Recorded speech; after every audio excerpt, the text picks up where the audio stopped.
오늘 하나님 말씀은 에스라 9장 1절부터 8절까지 말씀입니다. 에스라 9장 1절부터 8절까지의 말씀, 우리 함께 이 말씀을 묵상해 가도록 하겠습니다. 이스라엘은 드디어 바벨론에서 돌아왔습니다. 수십 년의 포로 생활 끝에 그들은 다시 예루살렘 성전에서 예배드릴 수 있게 되었습니다. 여러분, 얼마나 감격스러운 순간입니까? 그런데 에스라 9장은 오늘 그 9장은 그 감격의 한가운데서 들려져 오는 통곡의 장면으로 시작되어집니다. 그러니까 에스라가 이스라엘의 예루살렘에 도착하자마자 들었던 첫 번째 소식은 무엇이었는가? 백성과 제사장과 레위 사람들이 이방 여인들과 통혼했다라고 하는 보고였습니다. 그토록 기다렸던 이 회복의 공동체가 다시 옛 죄의 길로 돌아가고 있었던 것입니다. 여러분, 이것은 단지 어떤 윤리의 문제가 아닙니다. 거룩함이 붕괴되어지는, 즉 하나님과의 관계가 다시금 무너지고 있었다는 뜻입니다. 이것이 오늘 본문의 핵심입니다. 오늘 새벽, 오늘 이 말씀을 통해서 하나님께서 우리에게 무엇을 묻고 계실까요? 오늘 우리의 회복은 어디에서 멈추어졌는가? 성전은 세워졌는데 너희의 마음은 무너져 있지 않느냐? 하나님은 오늘 에스라 시대처럼 오늘 우리에게도 무너진 거룩을 다시 세우라 라고 말씀하십니다. 그 회복은 어떤 프로그램이나 노력으로가 아니라 오늘 하나님 앞에 무릎을 꿇는 한 사람의 기도로부터 시작되어지는 것을 우리는 보게 되죠. 1절을 먼저 한번 보겠습니다. 1절, 이일 후에 방백들이 내게 나와 이르되 이스라엘 백성과 제사장들과 레위 사람들이 이 땅 백성들에게서 떠나지 아니하고 가나안 사람들과 헷 사람들과 브리스 사람들과 여부스 사람들과 암몬 사람들과 모압 사람들과 애굽 사람들과 아모리 사람들의 가증한 일을 행하여. 이 일 후에 이 일은 무엇입니까? 성전이 완공되어지고 예배가 회복되고 헌신이 새로워진 바로 그 직후였습니다. 그런데 바로 그 순간에 죄가 다시 공동체 안으로 스며들었습니다. 이 통혼이라고 하는 것은 단순히 결혼의 문제가 아니었습니다. 이는 이방 신앙의 문화가, 그 신앙과 문화가 다시 이 하나님의 백성의 공동체 안으로 들어왔음을 의미했습니다. 문제는, 더욱더 크고 심각한 문제는 방백들과 제사장들, 지도자들이 먼저 이 금령을 어겼다는 것입니다. 그 결과가 무엇이냐? 2절을 보면 그들의 딸이 맞이하여 아내와 며느리로 삼아 거룩한 자손이 그 지방 사람들과 서로 섞이게 하는데 방백들과 고관들이 이 죄에 더욱 으뜸이 되었다 하는지라. 여기서 그 거룩한 자손이 지방 사람들과 서로 섞이게 되었다라고 하는 그 표현, 여러분, 이 표현은 굉장히 무거운 표현입니다. 그러니까 하나님이 구별하신 언약 백성의 정체성이 무너졌다는 뜻입니다. 사실 이미 하나님께서는 모세 율법을 통해서, 모세오경의 율법을 통해서 분명히 말씀하셨죠. 신명기 7장 3절 4절에 보면 너희는 그들과 혼인하지 말라. 이는 그들이 내 자녀를 돌이켜 다른 신을 섬기게 할 것임이라. 여러분, 이것은 단순한 결혼의 문제가 아니라 그들에게 있어서는 영적 붕괴, 영적 정체성의 붕괴를 의미하고 상징하는 것이었습니다. 오늘날 우리도 이러한 이방 문화와 가치관 속에 살아갑니다. 우리가 살아가는 문화는 절대 우리에게 호의적이거나 또 성경적인 문화 속에서 우리가 자라가지 않죠. 그러다 보니 우리 가운데 이러한 마음들이 듭니다. 이 정도는 괜찮지 않을까? 모든 사람들이 다 그렇게 하니까 라고 하는 그러한 생각들이 우리의 신앙을 무너뜨립니다. 그렇다면 우리는 어떻게 해야 하는가? 어떻게 우리의 정체성을 지켜갈 것인가? 사랑하는 여러분, 거룩함이라고 하는 것은 세상과의 거리로 유지되는 것이 아니라 하나님과의 관계의 거리로 유지된다는 것을 기억하십시오. 그러니까 오늘 끊임없이 우리는 무엇을 물어야 합니까? 나는 하나님과 가까운가? 아니면 나는 세상과 가까운가? 여러분, 하나님과의 거리가 우리는 어떠한가를 우리는 끊임없이 점검하고 생각해야 한다는 것입니다. 3절을 보십시오. 내가 이 일을 듣고 속옷과 겉옷을 찢고 머리털과 수염을 뜯으며 기가 막혀 앉으니. 에스라는 통곡하며 옷을 찢고 머리털과 수염을 뜯었습니다. 이것은 단순한 슬픔의 표현이 아닙니다.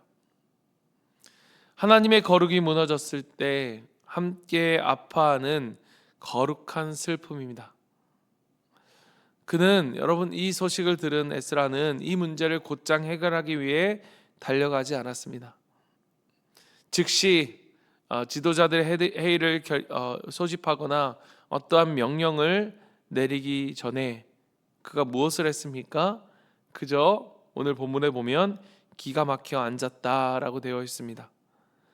이 말을 문자적으로 우리가 본다면 말을 잃을 정도로 충격을 받았다라고 하는 그러한 뜻입니다. 4절을 보십시오. 이에 이스라엘의 하나님의 말씀으로 말미암아 떠는 자가 사로잡혔던 이 사람들의 죄 때문에 다 내게로 모여오더라. 내가 저녁 제사 드릴 때까지 기가 막혀 앉았더니. 그렇게 기가 막혀 말을 잃을 정도로 충격을 받아 앉아있을 그때 하나님을 경외하는 사람들은 에스라 곁으로 모여들었습니다. 그러니까 한 사람의 통곡이 또 다른 사람들의 마음을 흔든 것이죠. 5절을 보십시오. 저녁 제사를 드릴 때 내가 근심 중에 일어나서 속옷과 겉옷을 찢은 채 무릎을 꿇고 나의 하나님 여호와를 향하여 손을 들고. 그는 무엇을 하였습니까? 무릎을 꿇었습니다. 여러분, 무릎이라는 것은 무엇을 이야기하느냐? 인간의 가장 낮은 자리를 이야기하죠. 그 무릎은 우리에게는 가장 낮은 자리이며 동시에 하나님이 일하시는 자리입니다. 오늘날 우리 시대의 가장 큰 위기라고 말할 수 있다면 죄를 심각하게 여기지 않는 마음입니다. 하나님의 마음을 아파할 줄 모를 때 여러분, 거룩함은 사라집니다. 그렇기에 하나님은 오늘도 에스라처럼 이 죄를 슬퍼할 줄 아는 그 한 사람을 찾으십니다. 오늘 그 가운데 우리의 마음이, 또 오늘 우리의 기도가 주님, 내 마음이 이 죄에 무뎌지지 않게 하소서라고 하는 이 기도가 저와 여러분의 기도가 되기를 간절히 바랍니다. 6절을 보십시오. 말하기를 나의 하나님이여 내가 부끄럽고 낯이 뜨거워서 감히 나의 하나님을 향하여 얼굴을 들지 못하오니 이는 우리 죄악이 많아 정수리에 넘치고 우리 허물이 커서 하늘에 미침이니이다. 에스라의 기도는 나가 아니라 우리로 시작됩니다. 그는 죄에 직접 가담하지 않았지만 여러분, 공동체의 죄를 우리의 죄, 즉 나의 죄로 짊어지었습니다. 이것이 바로 대속적 회개입니다. 우리의 죄악이 하늘에 미쳤나이다. 여러분, 이 표현은 창세기 6장의 홍수 심판과 바벨론 사건을 연상시킵니다. 즉 죄가 쌓였다는 것은, 하늘까지 쌓였다는 것은 더 이상 숨길 수 없는 상태라는 뜻입니다. 하지만 더욱더 놀라운 것은 바로 8절입니다. 이제 우리 하나님 여호와께서 우리에게 잠시 동안 은혜를 베푸사 얼마를 남겨두어 피하게 하신 우리를 그 거룩한 천소에 박힌 못과 같게 하시고 우리 하나님이 우리 눈을 밝히사 우리가 종로로 타는 중에서 조금 소생하게 하셨나이다. 여기서 잠시 동안 은혜를 베푸사라고 하는 이 말은 하나님이 우리를 아직 포기하지 않으셨다라고 하는 뜻입니다. 그러니까 에스라는 이 죄의 심각함을 인정하였고 그 백성의 죄는 우리의 죄가 되어, 즉 자신의 죄가 되어 그 하나님 앞에 회개함과 동시에 그 절망 속에서도 잠시 동안 은혜를 베푸시는, 즉 하나님의 은혜의 틈을 그는 붙들고 있었던 것이죠. 그러니까 회개 한가운데서도 바로 소망의 하나님을 바라본 것입니다. 여러분, 회개라는 것은 그저 죄책감이 아닙니다. 그 죄 가운데 철저히 자신의 죄를 인식하는 가운데 하나님의 은혜로 일어서는 것입니다. 그렇기에 진정한 회개는 절망으로 끝나지 않는 거예요. 그 끝에는 언제나 그러나 우리 하나님께서라고 하는 이 고백이 있다는 사실을 기억하십시오. 에스라 시대처럼 우리는 예배를 드리고 또 많은 프로그램들이 우리 가운데 있습니다. 그러나 하나님이 찾으시는 것은 겉모습의 회복이 아니라 중심의 거룩입니다. 거룩이란 무엇입니까? 세상과 다르게 사는 그 자체를 말하지 않고 하나님을 중심에 두고 사는 삶을 이야기합니다. 하나님이 내 선택의 기준이 되어지고 내 모든 감정의 주인이 되는 삶입니다. 우리는 종종 은혜의 시대라는 이유 속에서 우리의 죄를 가볍게 여깁니다. 그러나 하나님의 은혜는 죄를 덮기 위한 것이 아니라 죄로부터 우리를 돌이키기 위한 능력이라는 사실을 여러분 기억하십시오. 오늘 우리의 회복은 다시 무릎에서 시작되어야 합니다. 에스라처럼 옷을 찢기보다 이 마음을 찢으며 주님, 우리 안에 있는, 내 안에 있는 이 거룩을 다시 세워주소서. 하나님, 무너진 하나님과의 관계를 회복시켜 주시옵소서. 그 기도에서부터, 그 무릎에서부터 새로운 회복, 부흥은 시작될 것입니다. 말씀을 마칩니다. 하나님은 완벽한 사람을 통해 일하신 적이 없습니다. 무너진 자리에서 눈물로 기도하는 사람을 통해 새 일을 시작하셨습니다. 에스라는 정말로 유능한 지도자였지만 그가 한 일은, 가장 중요한 일은 바로 이것이었습니다. 무릎을 꿇고 통곡하며 하나님께 엎드렸던 것.